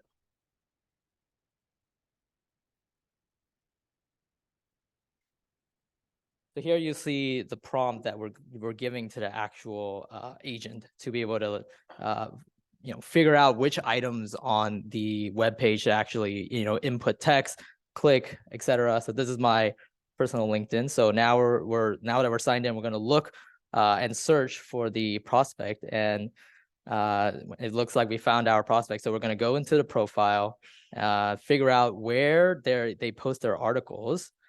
So we're at now the articles feed, and look, so Aditya has written something very recently. So the agent's going to go to that the article and actually scroll through and read the text from that article.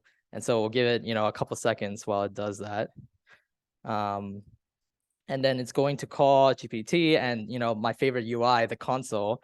We're going to send that email. And if Adit is online, I would love for you to read the email that you got. Okay, hold on. Oh wow, I got an email from John Willie. Hi, Aditya Singh. I recently read your post about Uplevel on LinkedIn and wanted to reach out to you to say that I found it very insightful. As someone who has experienced burnout and lack of empathy in the workplace, I can relate to the challenges that Uplevel is trying to solve. Wow, that's pretty impressive. I think the company is onto something very important, and I'm excited to see what they can achieve in the future. I work for Inception Studio, and we help ambitious founders like you build successful and enduring startups. I'd love to hop on a call and tell you more about 100% unicorn success rate. Best, John. Bingo. Thanks. Thank you. Awesome. And so we didn't, perfect. And so we didn't, tell it to, we didn't hard code anything. It literally read the article and picked something out that they could personally relate to and send a personalized email. And so we think that we can automate a lot of the tasks by SDRs. And this is part of our roadmap of first, automating out SDRs or as much of it as possible. Then we start moving to sales, eventually to support and marketing, and eventually all low-level white-collar tasks.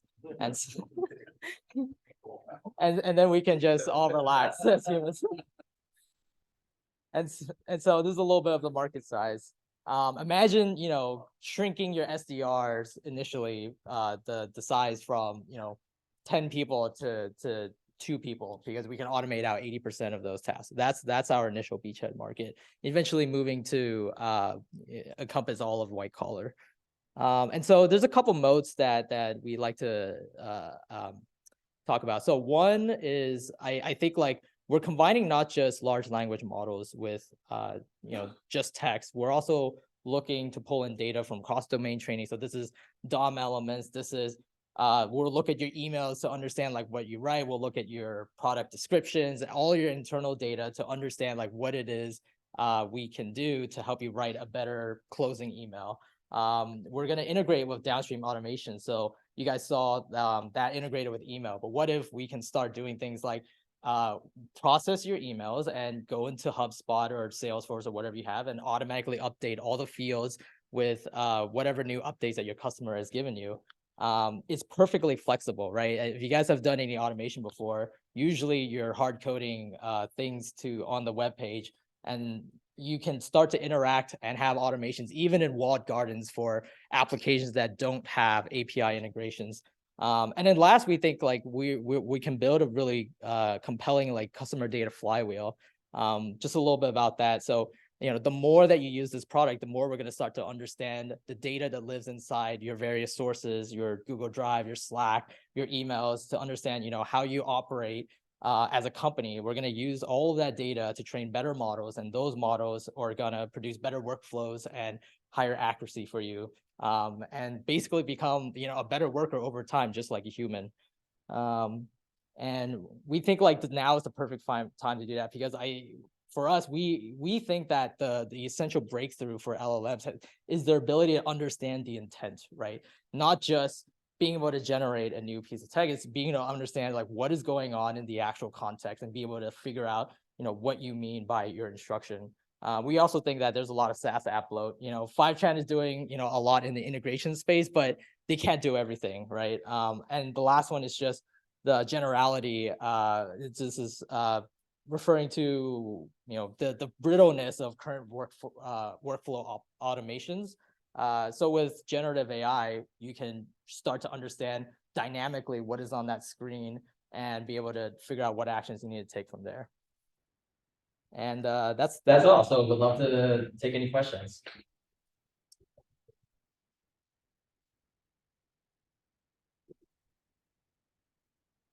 No question. Yeah. Wow, great presentation. But from my experience, Salesforce is like the evil giant application that everyone struggles with, and you have to do a lot of training for SDRs, particularly. So I can. Do you see that as like a target market, as like Salesforce add-on? It's like just plug in a Salesforce add-on that lets you do NLP and LLM, like, is that, that, I'd see that as a big market. Is that what you see when you put a $1 trillion? I mean, certainly that makes sense if you're considering all enterprise software. Yeah, I mean, I have some thoughts on that. I mean, obviously, Salesforce today is the 800-pound gorilla. So you start by working with them, but like they are primed to be disrupted. I think their product is not great, and I think that there's an opportunity to do much better. But of course, like that's where all the data is today. So what's a big part of SDRs, and I mean, all sales people, what do they hate to do? They hate to put data into Salesforce, right? And so with this tool, you can take the data from this is some of the automation tasks you can do. Take the information from the latest email, input that into Salesforce, and do that automatically. And I think the other point that didn't really mention was the fact that this is we can go both directions. So imagine you have a team of SDRs, like 100 SDRs. We can go from their clicks, what they do on their web browser, to a narrative of here's the high level narrative steps, right? So and then present that back to the user, and then have them be able to refine it, right? And so this opens up huge opportunities where you can capture a lot of these operations that are currently happening that they maybe not written down in sales playbooks or those types of things, and then learn them dynamically, based on, and then use that for training and other things. So. Yeah, I guess we have demo for the fill the form, so just 20 seconds. So yeah, just to touch on that really quickly. Yeah, I think like that's the big thing, right? It's like as the more our model trains on, for example, like Salesforce automations, the more we ultimately understand a product. And what happens when we're not doing just for one company, but we're doing this for 10, 50 different customers. And you get to, our model starts to understand what is a really, really good intro email, right? And not only will we automate your SDR, well, we might even better perform that because now we're conglomerating knowledge from all the SDRs from all the various companies, in some sense. So yeah, so the idea there is that was kind of like an initial demonstration of the power of our agent. But we have a much bigger vision of like, anything that a human can do on the web, we can automate it, right? Think about like all the mindless data entry that people do. This agent would be able to do that in seconds. Think about, we have demos for like booking a restaurant reservation, booking a flight, any kind of like purchases that you can do online. So this was just kind of like an initial demonstration of like the power of intent in language models, as well as, navigating the web, so browser automation. Just a quick question to understand kind of what's on the back end of what you're building. So on one end, you have the GPT-3, like LLMs, like all the AI models. On the other, you have all kind of the infrastructure of all these different applications, right? You have APIs, you have like moving between like LinkedIn and Salesforce and who knows what else. Like, are you building your own kind of integrations like a Zapier or a Trade.io, or you're like, instead of using those connectors, you're building your own like AI connectors? That's the power of this, is that because of the large language models, you do not need to build you not need to build special integrations with the different websites. It actually interprets the web page the same way that a person would. Like visually, here's a layout. Here are the fields. Here's the names of the fields. Here's the things you can fill in, and then it's goal directed. So you can say be able to then even if LinkedIn moved their search bot somewhere else, and then that's the key point, is that now everything is accessible via web browser. And so that gives us a uniform interface to be able to interface with if it's on the web and a human can interact with it. Our AI can interpret it in the same way, and so we don't have that problem with those having to build all those integrations. Okay. That's great. I think I can add a bit more, even if it's not completely like web API where you can know the structure of the web. Can even do it with computer vision plus like a robotic have a so we're showing here we have not only the large language model piece, but also there are actual foundation models that you can train with vision class basic imitation learning, where it can allow you to do like human agent, basically follow how human create the plan or even on mobile how people touch different part of the screen and meaning that as a AI agent. So this might be a really this might be really kind of a follow-up on that, but so I've played with like giving like an LLM tools and like having it figure out an action plan. And I found that's like sometimes like you can straightforwardly construct a demo where its action plan is reasonable and comes up with a good answer, and then often it'll just kind of go off the rails. And so like I've been kind of trying to figure out like, well, what's the best strategy around reliability? So I was curious like how you guys talk about that. Yeah. This would work. Sure, we don't need to pass it back and forth. Yeah. So you're right. The demo that we built today is like this is using GPT-3. It works for some things, but it's fragile for other things. I think the longer term is like the right approach to this is to build a custom model that is tuned so that is specific for these types of automation, right? And so even with GPT-3 today, we can make it do some amazing things like you say, I want to fly, I want to book a flight, from San Francisco to New York, for tomorrow for 7 p.m. And it knows it goes to Kayak and it does a search and it fills in the forms, able to do those type of things. But as we experimented with it, it's using straight GPT-3 is quite fragile. So to run this out in production, we need to get to the point where we're actually building a custom model. But custom large language model for this, which is also a point of differentiation, right? Because if anybody, this is not just GPT-3. If you just try GPT-3 plus web automation, you can only go so far. You can go enough for a demo. You can't do enough for something real. So I would also just add that the longer term vision, right? It would be that for reliability purposes, you would give it human feedback, right? You would see like what kind of plan it comes up with, what kind of actions it takes in the browser. But obviously, like longer term, incorporate human feedback into it would make it like stronger and more reliable as well. So first off, this sounds like an insanely useful tool. Thank you. But it seems like on some level, this would reduce engagement on websites, many of which may require ad revenue in order to operate. And so by essence, putting an AI to engage like that, do you think that may create problems with the relationships, with the relationship with the companies you're running the software on? And do you think they'll be adversarial? And if so or not, what are your sort of thoughts in this particular maybe problem area? I mean, we've actually run into this during the demonstrations.